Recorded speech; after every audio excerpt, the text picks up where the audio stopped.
dan nampaknya tidak lama lagi. Kalau benar Allah menakdirkan apa yang dinyatakan oleh Dr. Bassam Naharjar, seorang pakar tafsir dan beliau adalah dosen di Gaza, dokter ilmu Quran dan hadis, itu benar analisa beliau, subhanallah, 2 tahun lagi kehancuran Israel, 4 tahun lagi kebangkitan Islam. Berarti telah dekat Bapak Ibu. Artinya bersiap-siaplah kita menghadapi perang-perang besar di muka bumi ini.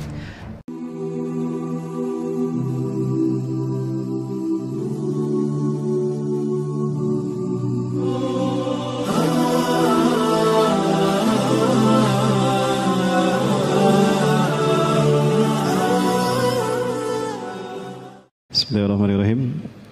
Assalamualaikum warahmatullahi wabarakatuh. Alhamdulillahilladzi hadana li hadza wa ma kunna linahtadiya laula an hadana Allah. Laqad ja'at rusulu rabbina bil haqq wa nuru an tilkumul jannatu urithumuha bima kuntum ta'malun. Asyhadu an la ilaha illallah wahdahu la syarika lahu wa asyhadu anna Muhammadan abduhu wa rasuluhu la nabiyya ba'dahu. Ma syaa Allahu kan wa ma lam yasha lam yakun la haula wa la quwwata illa billah. Amma ba'd.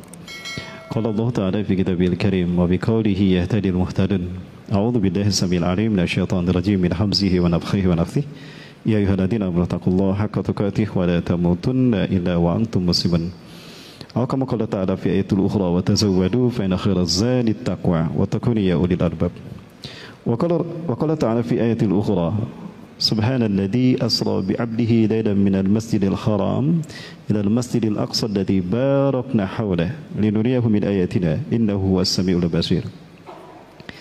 وقال رسول الله صلى الله عليه وسلم وهو الصادق الوعد الأمين ستكون جند في العراق وستكون جند في الشام وستكون جند في اليمن.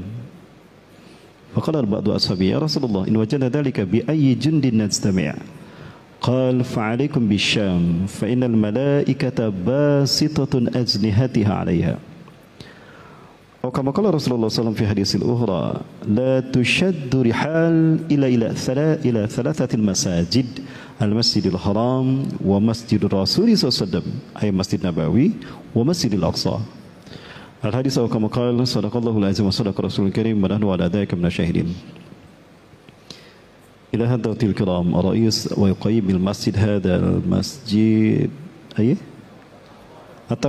التقوى حفظكم الله وإلى الأساتذة والأساتذة إلى الحاضرين والحاضرات أهل صلاة الجماعة الزهري في هذا المسجد أحييكم بتحية الإسلام السلام عليكم ورحمة الله وبركاته. Merupakan satu kehormatan bagi kami pribadi, bagi saya pribadi bisa diterima hadir dalam silaturahmi kita kali ini dan juga bisa mendapatkan kesempatan untuk sholat berjamaah zuhur bersama para mualaf sekalian di Masjid At-Taqwa Dumai dan juga bisa ikut share tentang informasi terkait dengan Palestina. Maka saya bersyukur pada Allah dengan sebaik-baik syukur padanya. Semoga pertemuan kita ini berkah adanya. Amin ya rabbal alamin. Salawat dan salam semoga tercurah selalu pada uswah dan qudwah kita Rasulullah Muhammad sallallahu alaihi wasallam, Nabi dan Rasul yang diutus ke tengah-tengah kita, memberikan basyirah, kabar gembira bahwa Islam ini akan zahir. Betulkah Islam akan zahir? Ya. Suatu hari diceritakan beliau bersama para sahabat sholat tahajud di masjid Mekah, di Masjidil Haram, di Masjid Nabawi. Setelah sholat berjamaah zuhur, setelah sholat tahajud ini biasanya ada sunnah tiduran sebentar, tapi tidak tidur lelap, hanya tiduran tapi masih terjaga sedikit, yaitu qailulah, menunggu sholat wajib tiba, sholat subuh. Namun tiba-tiba Rasulullah SAW mendapatkan wahyu dari Allah. Kemudian Rasulullah terbangun dari tidur qailulahnya tadi, wajah Rasulullah SAW memberah. Kemudian Rasulullah bersabda, Allahumma hal balag, Allahumma hal balag, Allahumma hal balag. Keras Rasulullah bersabda demikian, sehingga kemudian Rasulullah SAW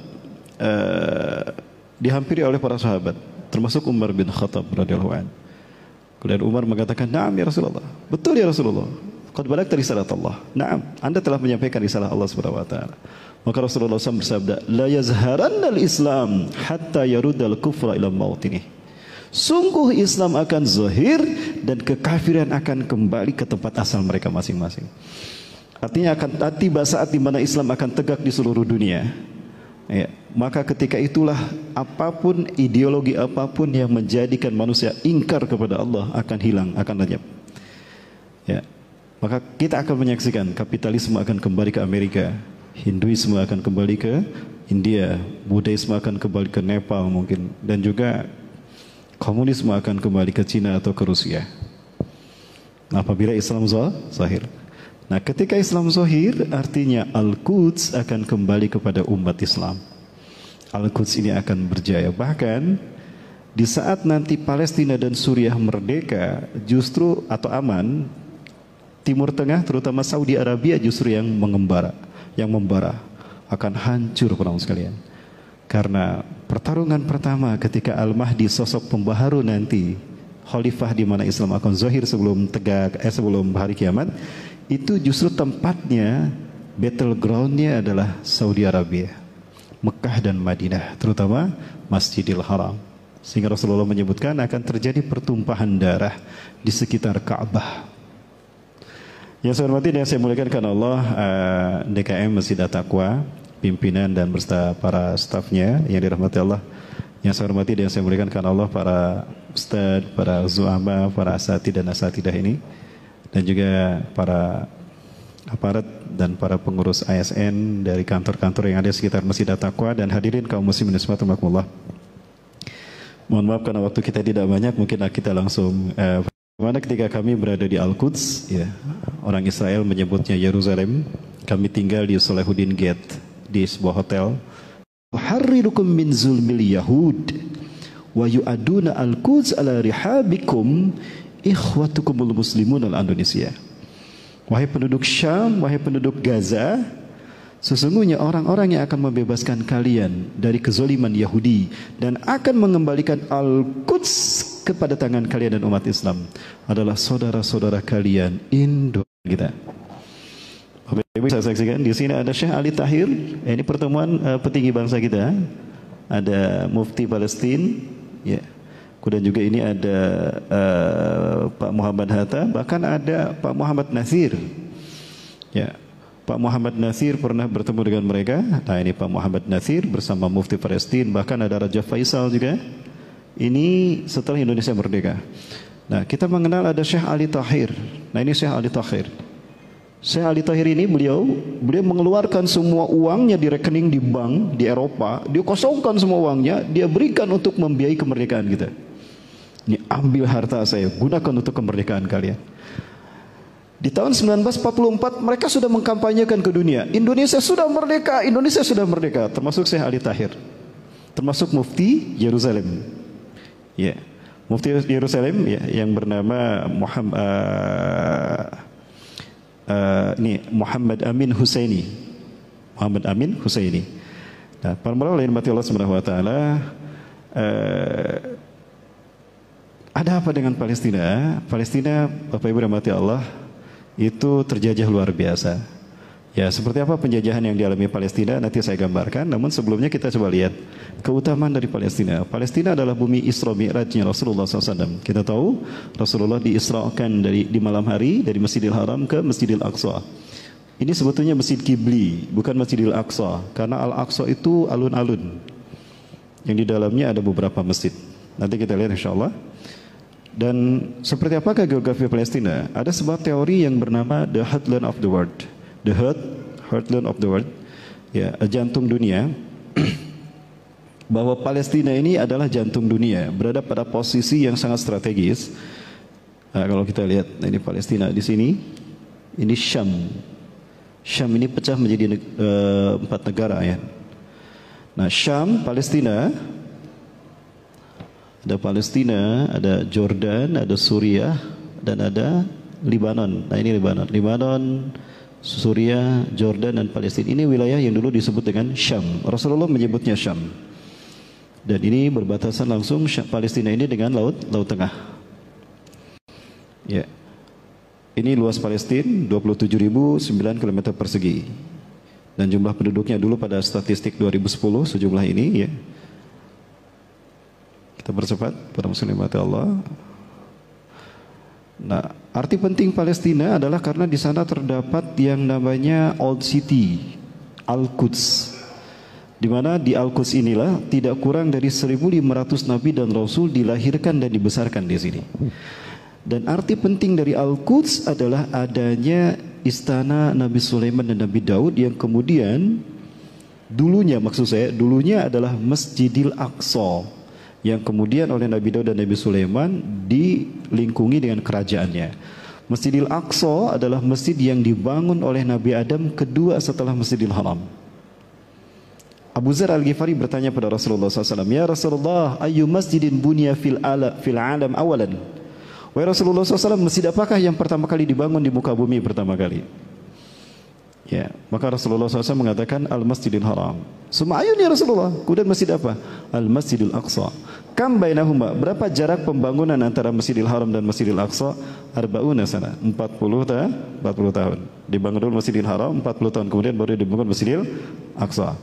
Luas Masjidil Aqsa 144.000 meter persegi. Nah, jadi yang dinamakan Al-Aqsa seperti ini Bapak Ibu. Saat dari sini. Yang kemudian oleh Nabi Daud dan Nabi Sulaiman dibangun istana. Ya, dibangun istana dan temboknya dari sini ke sini. Namun sepeninggal Nabi Daud dan Nabi Sulaiman, bangsa Yahudi Bani Israel pecah. Ada yang Judah di utara, ibu kotanya Judah, ada yang di selatan, ibu kotanya Israel. Yang di utara dipimpin oleh putra Nabi Sulaiman. Ya, Rahbaam, yang dibawa oleh keponakannya, oleh sepupunya Yarbaam. Ini berperang. Bahkan terjadi maksiat di sekitar sini sehingga Allah hukum mereka dengan dikirim 3 bangsa besar. Mesir, Kaldani itu Irak, dan Assyria. Hancur istana mereka, yang tersisa adalah nomor 4 ini, Wailing Wall. Orang Israel menyebutnya dinding ratapan. Rasulullah menamakannya Haitul Burak. Karena ketika Isra Mi'raj, Rasulullah memakisi Palestina, Masjidil Aqsa lewat sini. Nah, karena arti pentingnya Palestina inilah kemudian banyak negara-negara yang ingin menguasainya. Bahkan hari ini kita menyaksikan sejak 1948 Israel resmi menjajah Palestina. Ya, resmi menjajah Palestina. Kenapa demikian? Ada satu keyakinan yang menjadi dogma agama Yahudi yang kemudian saya dialog dengan seorang mantan misionaris yang masuk Islam. Kami tabligh akbar dalam satu waktu yang sama. Beliau cerita bahwa apa yang saya jelaskan ini beliau sebutkan, oh itu namanya The Jericho Project, Ustaz. Apa itu The Jericho Project? Orang-orang Yahudi meyakini bahwa sejak lahirnya Nabi Isa sampai kiamat itu hanya 3.000 tahun. Jadi Masehi ini hanya 3.000 tahun, versi mereka. Nah, 3.000 tahun itu mereka bagi menjadi 3 milenium. 1 milenium 1.000 tahun. Hari ini kita berada pada milenium yang ketiga.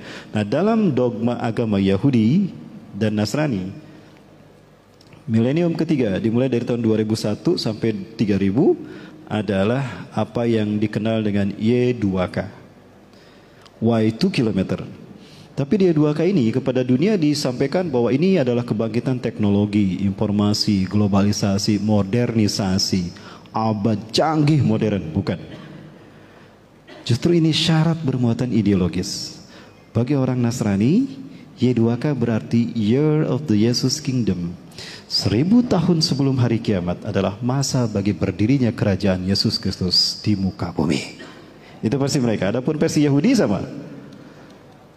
Ya, kalau versi Yahudi 1000 tahun sebelum hari kiamat adalah masa bagi berdirinya Year of the Yehuda Kingdom, di mana raja mereka yang mereka tunggu-tunggu, Mesias, akan memimpin dunia selama 1000 tahun, dimulai dari tahun 2001. Itulah kenapa terjadi penghancuran WTC di tahun 2001. Ini yang kami teliti Bapak Ibu sekalian. Kenapa harus tanggal 11 September? Dan kenapa harus tahun 2001? Dan kenapa harus di pagi hari? Dan kenapa harus WTC? Itu sebetulnya merupakan ritual human sacrifices untuk menyambut dewa yang mereka tunggu-tunggu. Son of God, Son of Fire, ya. Dajjal, versi kita. Betul demikian? Nanti malam mungkin kita bahas para sekalian, singkat ya, insya Allah. Nanti malam ada ya? Nanti malam kita bahas itu para sekalian. Bapak Ibu rahmati Allah Subhanahu wa taala. Lalu di mana mereka akan mendirikan istana bagi raja mereka yang mereka katakan 1000 tahun sebelum hari kiamat? jantung dunia, dan jantung dunia itu adalah Palestina. Ya, Palestina. Para ulama yang Allah Subhanahu wa taala, dulu tidak ada yang namanya Palestina. Di zaman para nabi dan Rasulullah SAW masih hidup, namanya Syam. Syam. Pada tahun ada satu penemuan sejarah. Tahun 1920-an itu ditemukan oleh pelaut Prancis kalau tidak salah, atau pelaut Eropa, di mana ada satu kapal yang berasal dari Mesir itu terdampar di wilayah Palestina, di wilayah Syam, ya, di wilayah Gaza. Nah, perahu itu bertuliskan FLST. Perahu ini ditemukan dan heboh ke seantero negeri, ya, maka FLST ini menjadi nama sebutan bagi wilayah ditemukannya kapal tadi. Oleh orang-orang Arab kemudian dibahasa Arabkan menjadi Filistin. Nah, maka beredarlah nama Filistin ini lalu diadopsi menjadi Palestina. Pada tahun 1916 ada perjanjian 3 negara, Inggris, Prancis, dan Rusia. Tujuannya apa? Mereka akan memecah-mecah Syam menjadi berapa negara? Nanti dibagi 3, Rusia, Prancis, Inggris. Namun saat itu tahun 1916 terjadi revolusi Bolshevik, terjadi gejolak politik di Rusia. Rusia mundur. Maka yang maju adalah Inggris dan Prancis. Melalui Menteri Luar Negeri mereka, Sykes-Picot, maka dipecahlah Syam menjadi 4. Palestina, Jordan diberikan dijajah oleh Inggris, diberikan pada Inggris. Suriah dan Libanon diberikan pada Prancis. Sejak saat itulah terjadi pembantaian. Bapak Ibu bisa melihat, pada tahun 1946 ini yang berwarna hijau, ini wilayah Palestina, Pak. Ini wilayah Palestina. Ini semuanya Muslim. Yang warna putih ini komunitas Yahudi. Mereka diterima di Palestina dan mereka jumlahnya hanya 8% saja, 8,5%. Dan mereka tidak dibantai oleh Muslim Palestina. Mereka diizinkan tinggal. Palestina tidak anti Yahudi, Palestina tidak anti Israel. Mereka diizinkan tinggal asalkan mereka menghargai hak masing-masing. Namun apa yang terjadi? Tahun 1947 PBB memutuskan membagi 2 Palestina.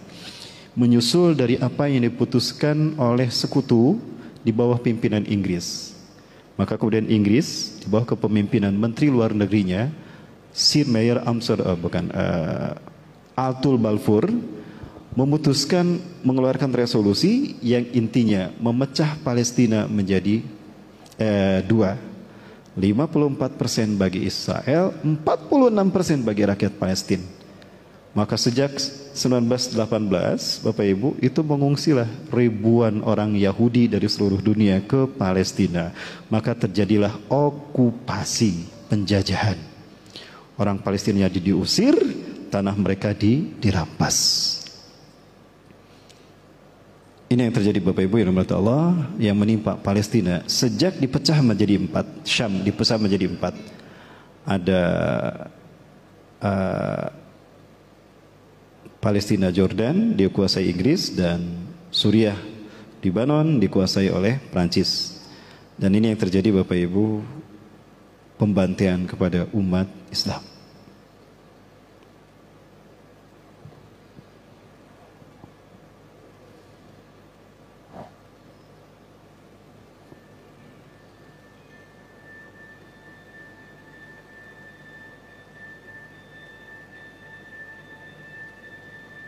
Ini adalah karangan di teman-teman kita, saudara-saudara kita di Hizbut Tahrir Malaysia.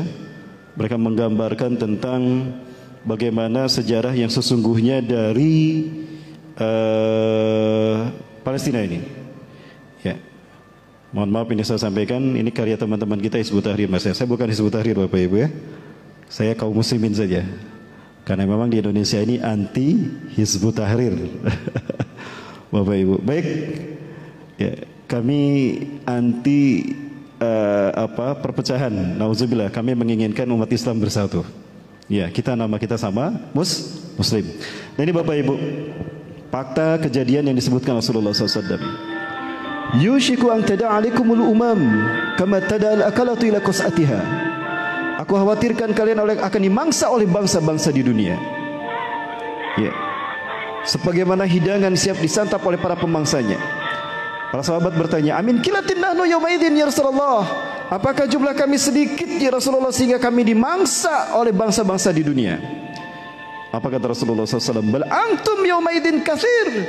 Jumlah kalian banyak di muka bumi. Lakinnakum gutsaun ka gutsa'is sail. Tapi kalian seperti buih di lautan. Kalian seperti buih di lautan. Yang namanya buih ombak tinggi menakutkan sampai di pantai hilang tanpa jejak. Au karimal fi syatil bahar. Atau seperti pasir di tepi pantai terhampar luas banyak sekali, diambil diremas-remas, hancur berkeping-keping. Barat menjajah umat Islam yang berkuasa 1315 tahun sampai Turki Utsmani, dipecah-pecah seperti kue lapis. Seperti ini. The fight at Impera. Ya. Dan inilah yang terjadi. Palestina, Mesir, Palestina, Suriah, Palestina, Jordan, Inggris, Suriah, Lebanon, Prancis, Aljazair, Prancis, kemudian Pakistan, Inggris, Malaysia, Inggris, Indonesia, Belanda. Sejak saat itu umat Islam terjajah. Imperialisme pertama di muka bumi terjadi, umat Islam yang menjadi korban. Jadi siapa sebetulnya penjajah? Kita lah yang dijajah, Bapak sekalian. Dan ini sangat disayangkan, negara Arab mengirimkan pasukan untuk membantu Inggris menghancurkan khilafah Turki Utsmani. Nah, sejak hancuran itulah maka Palestina kemudian jatuh ke tangan Inggris.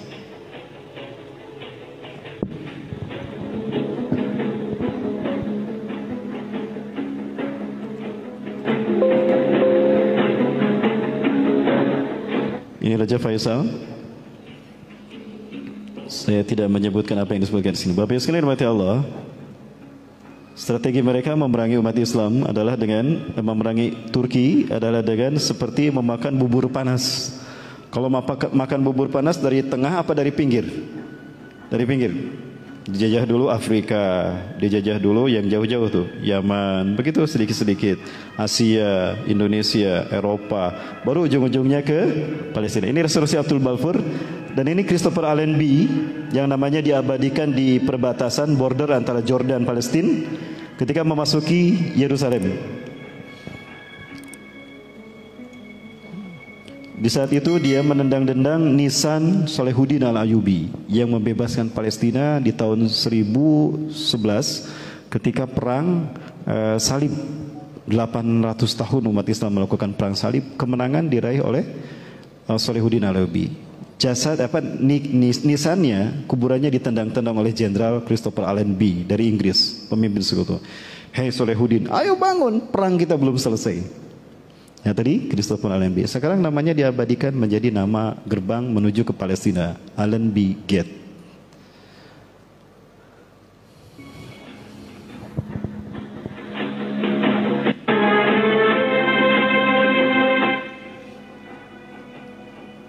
Ketika Sultan Abdul Hamid dari Turki dicitrakan buruk, diperangi, di saat yang sama seseorang dari Turki yang benci kepada umat Islam dan dia sebetulnya adalah munafik i'tiqadi yang bernama Mustafa Kemal Pasha, kemudian disiapkan untuk menjadi pemimpin Turki sekuler, ya.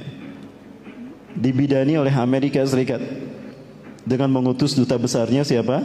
Joseph Clark. Ini adalah istana Sultan Abdul Hamid, pemimpin Turki terakhir, Khalifah Turki terakhir. Nah, ini Sultan Abdul Hamid. Beliau memberikan wasiat lalu meninggalkan istananya.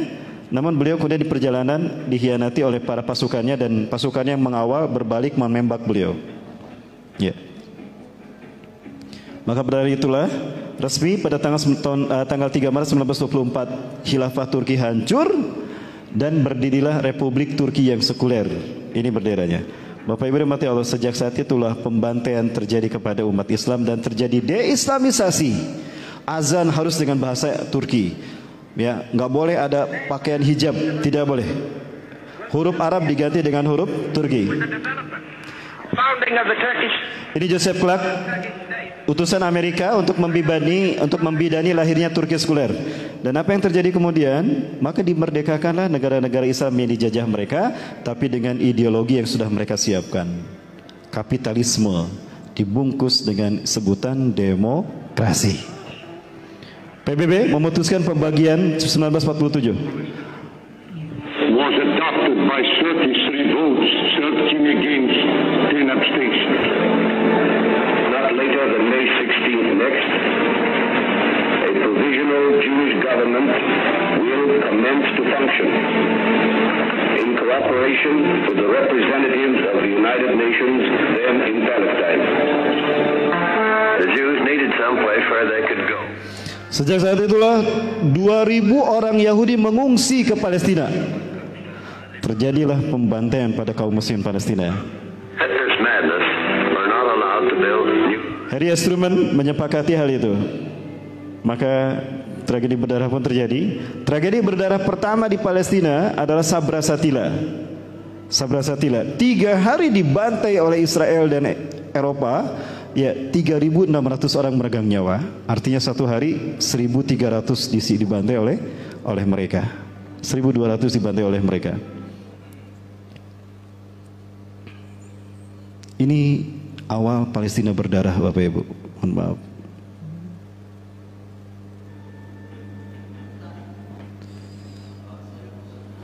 Iya, Pak.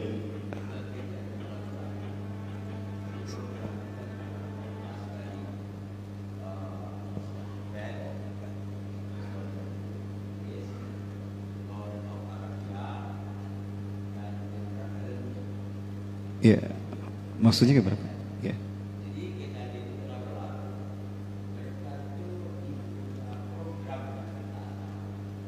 Ya.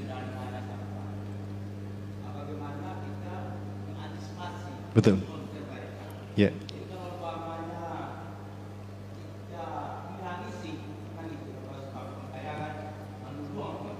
Ya.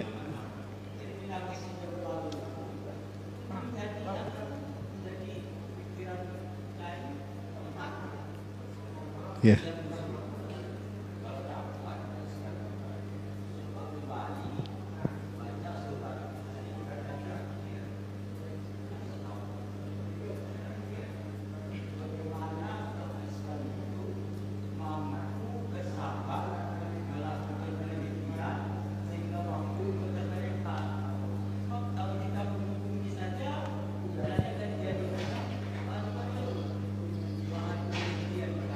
Ya.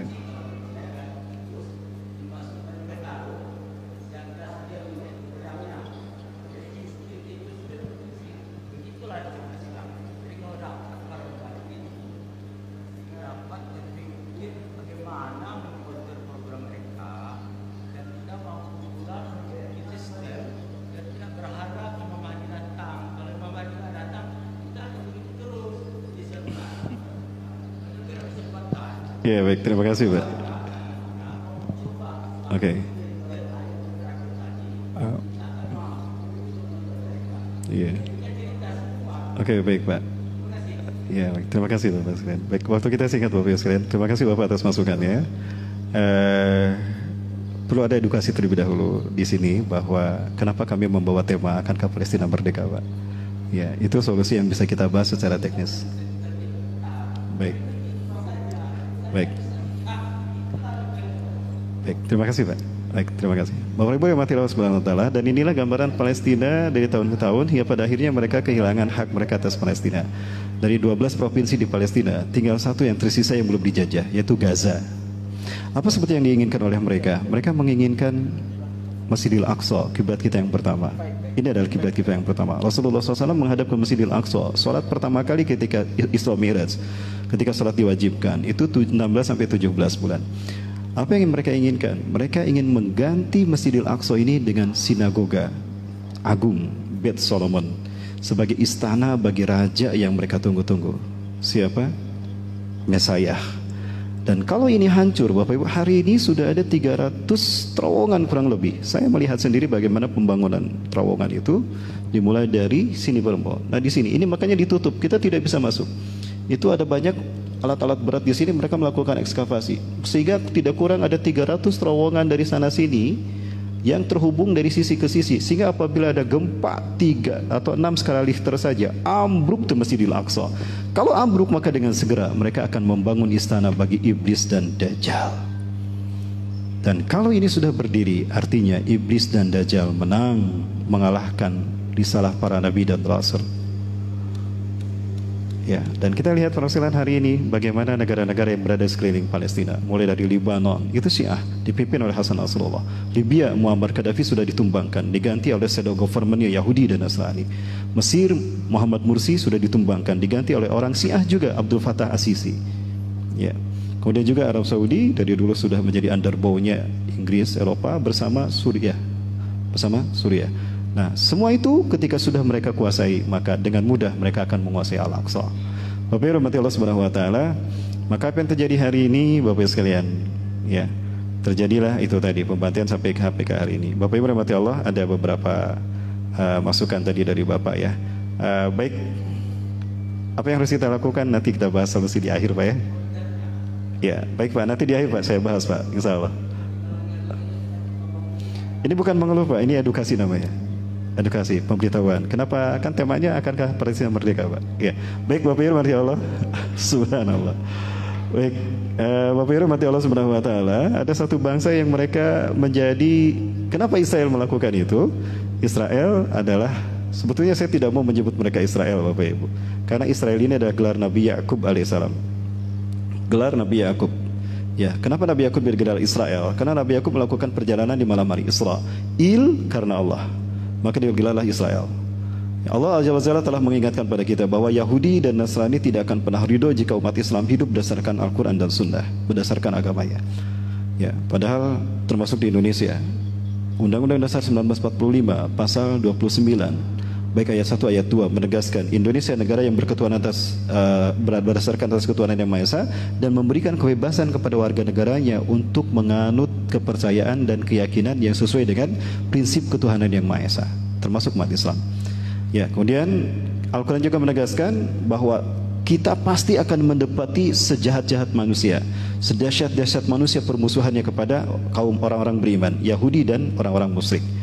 Nah, di Yahudi, Bapak Ibu sekalian, ada banyak kasta, ada banyak klan. Nah, klan yang terbesar ada dua. Yang pertama ada klan Sephardim. Klan Sephardim ini adalah klan yang mengklaim memegang Tauratnya Nabi Musa. Mereka berada di utara Israel. Ya, yang ibu kotanya Dudah. Nah, disinilah terdapatnya Yahudi Naturai Karta. Mereka anti-Zionis. Mereka tidak memusuhi umat Islam. Justru mereka bersahabat dengan umat Islam. Mereka anti-Zionisme. Ketika ada Palestina dibantai, rakyat Palestina dibantai, mereka menolong. Ini suku Yahudi Naturai Karta. Kalau Bapak Ibu lihat pakaian mereka seperti ini. Yang kedua ada Yahudi Askenazim. Mereka inilah yang membawa agama Ka'bah, dan mereka inilah yang menguasai politik dunia, dan mereka inilah yang menjajah Palestina, dan mereka lah yang menjadi pengejawantah ambisi iblis dan dajjal menguasai dunia. Mereka adalah kaum rasialis, ya. Dan ini yang saya lihat Bapak Ibu sekalian, ketika kami berada di sana, bagaimana dahsyatnya mereka merencanakan untuk membumi hanguskan kaum muslimin. Ini yang mereka lakukan, ini yang kami saksikan ketika kami berkunjung ke Israel. Ya. Ini langsung dalam perbatasan border dengan Gaza. Ya. Bagaimana mereka melakukan percepatan untuk menyambut Tuhan yang mereka tunggu-tunggu. Dan apa yang mereka lakukan? Ini para sekalian. Inilah yang mereka lakukan dan ini yang kami saksikan hampir setiap hari dan bukan setiap jam. 1 jam itu bisa 3 sampai 4 ledakan ketika mereka gencar membantai sekitar Gaza. Allah Azza wa Jalla memberikan satu kabar gembira kepada kita bahwa mereka sebetulnya adalah bangsa yang akan Allah hancurkan. Ya. Ini hasil karya Yahudi yang PBB bungkam 1000 bahasa. Bungkam 1000 bahasa. Ya, dan mereka sesungguhnya adalah teroris yang sesungguhnya. Bapak Ibu sekalian rahmati Allah, waktu kita tidak banyak, mohon maaf. Ada beberapa strategi yang mereka lakukan untuk menghabisi umat Islam Palestina. Yang pertama, one shoot to kill. Israel hari ini membidik wanita-wanita hamil, ditembak perutnya sehingga 1 peluru membunuh 2, ibu dan bayinya, untuk mengurangi populasi manusia, populasi di Palestina. Yang kedua, kill the girls, bunuh para gadis sehingga mereka tidak sampai menikah, mati di masa gadis. Sebagai contoh ini yang kami saksikan para Allah ketika kami berkunjung ke sana. Isra Ebadi, dia dituduh ketika ada masuk ke terminal mau kuliah, dia dituduh membawa pisau padahal dia tidak membawa pisau. Ya, dan tentara Israel lah yang sebetulnya membawa pisau, lalu dilemparkan itu pisau ke arah dia sebagai bukti, lalu difilm, lalu ditembak.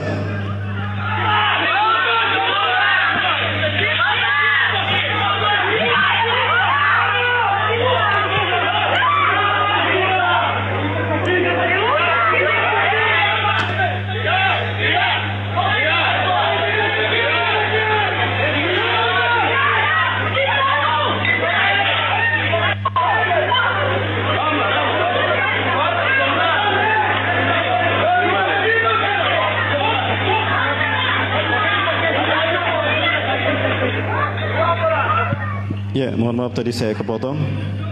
Baik Bapak Ibu rahmati Allah Subhanahu wa taala, Allah Subhanahu wa taala menjanjikan kehancuran bagi mereka. Ini sudah kita lihat. Ya. Dan ini ambisi mereka Bapak Ibu untuk menguasai Palestina. Mohon maaf ini saya agak tergesa-gesa karena waktu kita tidak banyak ya. Bapak Ibu harus masuk kantor lagi. Ini sebetulnya yang menjadi agenda besar mereka.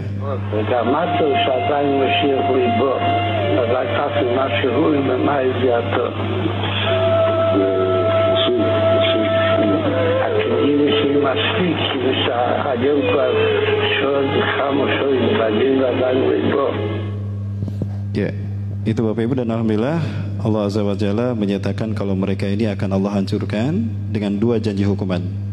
Bapak Ibu bisa pelajari surat Al-Isra ayat ke-4 sampai ayat ke-8. Di dalam surat Al-Isra ayat ke-4 Allah menjanjikan bahwa Bani Israel ini akan melakukan kerusakan 2 kali di muka bumi. Setiap kali mereka melakukan kerusakan di muka bumi, Allah berikan hukuman kepada mereka. Ada 2 hukuman yang Allah siapkan. Menurut kami baru 1 kerusakan yang mereka lakukan dulu, ya, di zaman sepeninggal Nabi Daud dan Nabi Sulaiman, sehingga pecah menjadi 2. Nah, kerusakan yang kedua inilah yang sedang mereka lakukan untuk mengganti Masjidil Aqsa dengan Bait Solomon. Nah, Allah akan memberikan hukuman yang kedua kepada mereka. Ya, intinya akan mereka hancur berkeping-keping dan mereka akan terusir dari muka bumi. Bapak Ibu yang dirahmati Allah Subhanahu wa taala, mohon maaf saya percepat. Ada satu buku bagus Bapak Ibu yang dirahmati Allah yang dikarang oleh Dr. Bassam Nahjar. Saya belum pernah bertemu dengan beliau, tapi karya-karya beliau sudah saya baca karena itu juga menjadi bagian dari studi saya. Bapak Ibu dirahmati Allah, beliau menuliskan berdasarkan pengkajian tafsir matematika dan sirah Palestina berdasarkan Al-Quran dan hadis-hadis Rasulullah. Ada teori yang menarik, judulnya Kehancuran Israel di tahun 2022. Ya, dari mana beliau mendapatkan ini? Bapak Ibu dirahmati Allah, berdasarkan apa yang dikemukakan oleh beberapa pakar sejarah dan fakta di lapangan. Contohnya Muhammad Ahmad Ar-Rasyid, dia adalah seorang penulis Irak. Ketika Israel memproklamirkan berdirinya negara mereka di tanah Palestina, ya, pada tanggal 15 Mei 1948, seorang wanita tua Yahudi menangis dan masuk kepada rumah Muhammad Arsyad Ar-Rasyid ini. Muhammad Ahmad Ar-Rasyid, penulis Irak. Dia menangis. Maka kemudian Muhammad Ahmad Ar-Rasyid mengatakan, "Ya jada lima tabkin, afala takun li ummatika baldun." Ya, ba'da muddati sanah tawila. Ya.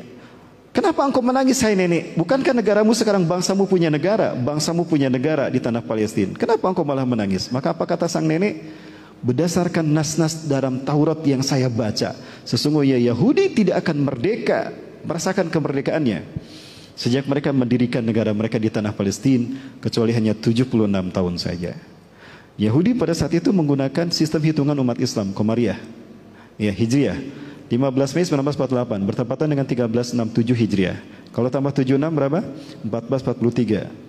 Artinya bertepatan dengan tahun 2022. Apakah Yahudi akan hancur 2 tahun lagi? Wallahu a'lam bishawab. Saya bukan meramal. Ini hanya menyampaikan karya Dr. Bassam Nahjar.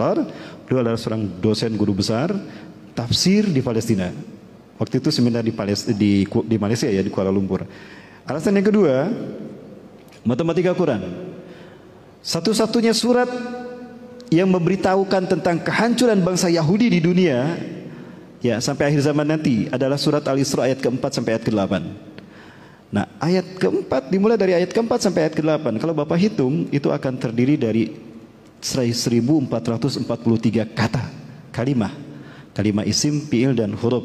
Dalam bahasa Arab ada 3 jenis. Nah, 1443 itu di dalam Al-Quran. Apakah ini bukan merupakan isyarat atau sesuatu yang begitu saja sia-sia? Tidak, ini isyarat. Ya, bertepatan dengan angka 2022. Nah, kemudian ada pada tahun 1982 Israel dipimpin oleh Perdana Menteri pertama perempuan, Menachem Begin. Kejam ini.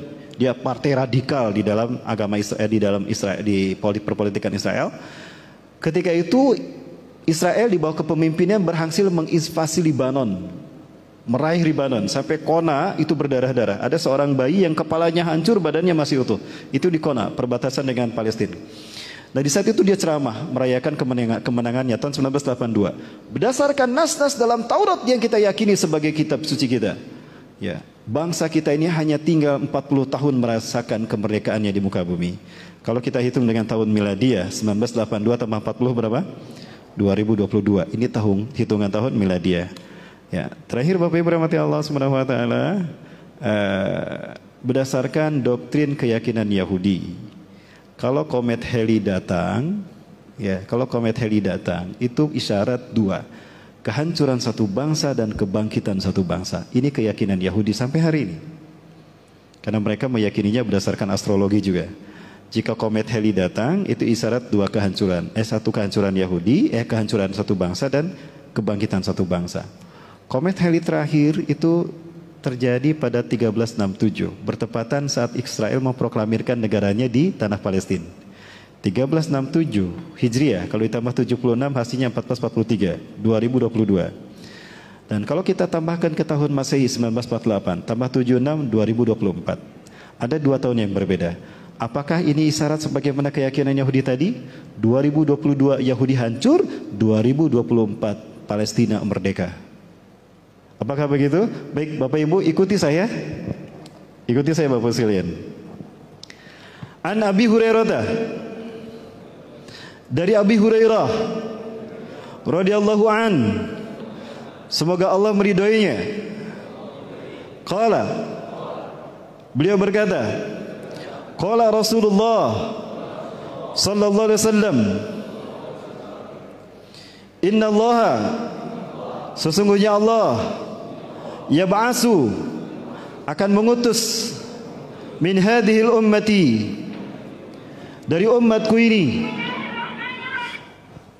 min hadhil ummati, dari umatku ini, ala ra'si, setiap kelipatan, kulli mi'atis sanah, 100 tahun sekali, man, seseorang, yujaddidu, yang akan memperbaiki dinaha, agamanya. Rawahu, diriwayatkan hadis ini Abu Dawud, oleh Abu Dawud, wa yuballighuhu, dan hadis ini disampaikan Ustaz Rahmat Baikuni. Pengen disebut, jangan Abu Dawud saja yang disebut. Baik Bapak Ibu, hadis Rasulullah tadi menyebutkan setelah Rasulullah wafat 100 tahun sekali umat Islam akan memimpin dunia. Ya, akan memimpin dunia. Satu. Kedua, umat Islam akan bersatu di bawah kepemimpinannya. Tidak ada lagi perpecahan, perbedaan madhab, harokah, firqah dan sebagainya. Tidak ada. Umat Islam ada dalam satu kepemimpinan. Yang ketiga, dunia akan aman sejahtera. Yang keempat, tidak ada penjajahan di muka bumi. 100 tahun satu kali. Saya bertanya Bapak Ibu, kapan abad kejayan Islam ini menguasai dunia? Terakhir kali sebelum kita. Di zaman siapa? Turki Utsmani. Sepakat Turki Utsmani? Sepakat. Turki berakhir tahun berapa? 1924. Kalau angka 1924, andaikan angka 1924 adalah angka kebangkitan Islam sebelum kita, abad kejayan Islam berikutnya kapan? 2024. Berapa tahun lagi? 4 tahun lagi. Siap menyambut kebangkitan Islam 4 tahun lagi? Wallahu a'lam. Allahu Akbar. Baik Bapak Ibu rahmati Allah, saya sampaikan sebuah hadis Rasulullah SAW sebelum saya tutup. Rasulullah SAW.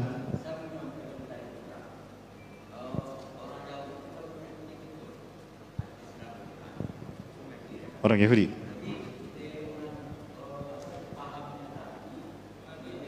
Pak, sebentar Pak, begini. Bapak boleh saya sampaikan sesuatu. Ada adab dalam bermajelis Pak. Ada amir majelis tadi yang membuka acara dan saya diberikan bicara.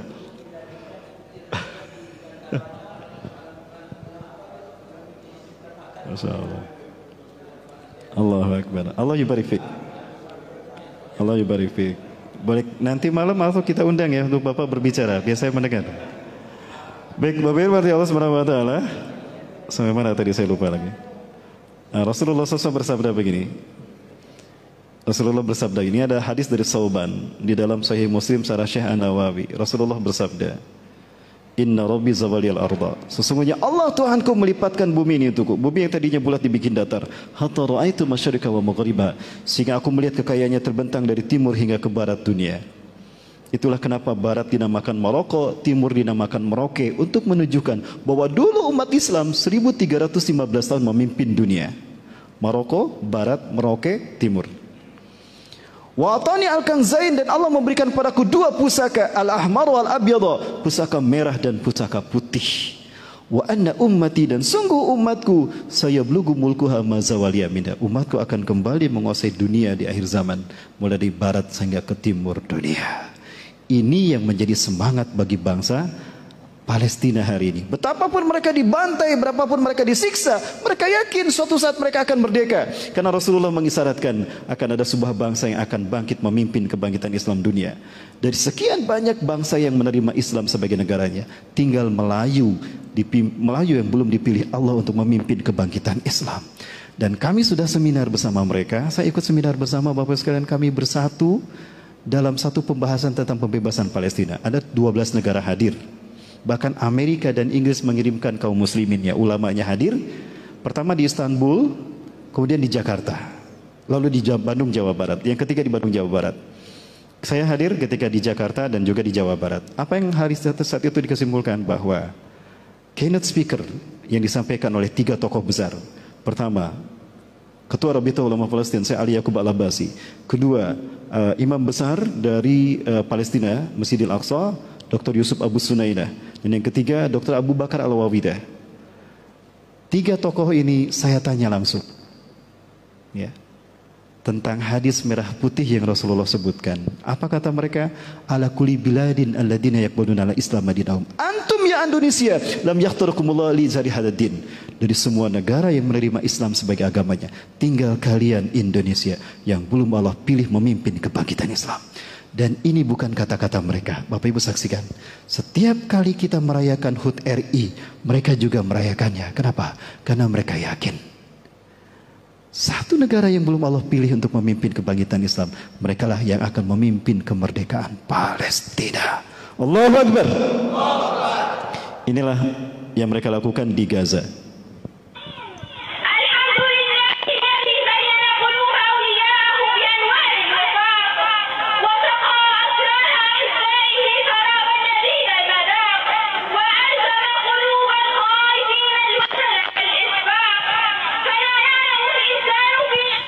Saya percepat Bapak Ibu sekalian.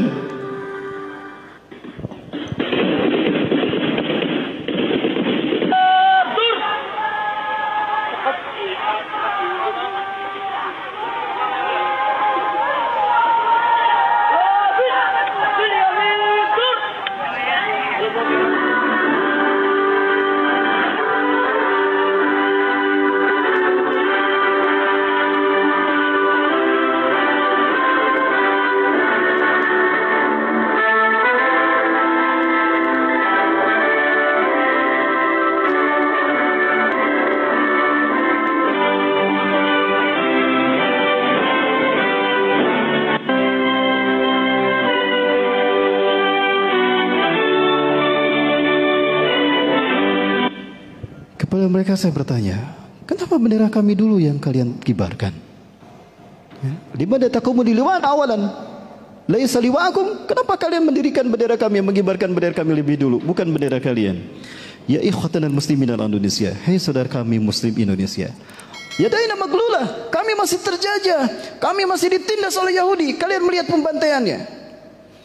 Jika kalian bangkit memimpin dunia, memimpin Islam, itulah kemerdekaan yang sesungguhnya bagi kami. Ini yang mereka lakukan. Mereka yakin Bapak Ibu. Maka apakah keyakinan mereka akan kita biarkan saja begitu Bapak Ibu sekalian? Ya, ini keyakinan mereka luar biasa.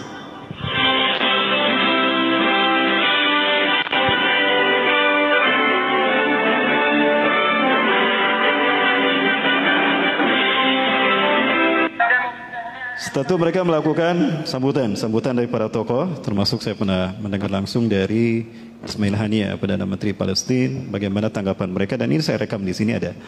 Bapak Ibu rahmati Allah Subhanahu wa taala, sementara itu, jadi menurut saya pribadi, ya, bahwa kami yakin Palestina akan merdeka dan nampaknya tidak lama lagi.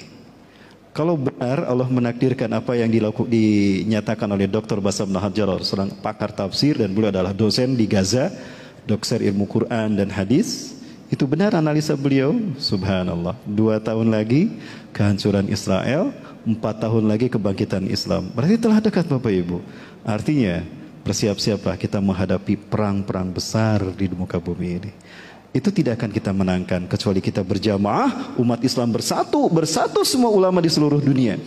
Ya, kemudian kuatkan, arahkan ke kekuatan dan potensi yang kita miliki untuk pembebasan Al-Quds dan juga kemerdekaan negara mereka masing-masing. Insya Allah dengan demikian Islam akan berjaya. Allahu Akbar. Barangkali itu dulu Bapak Ibu sekalian. Kepada Bapak mohon maaf sekali lagi ya karena kita waktu terbatas.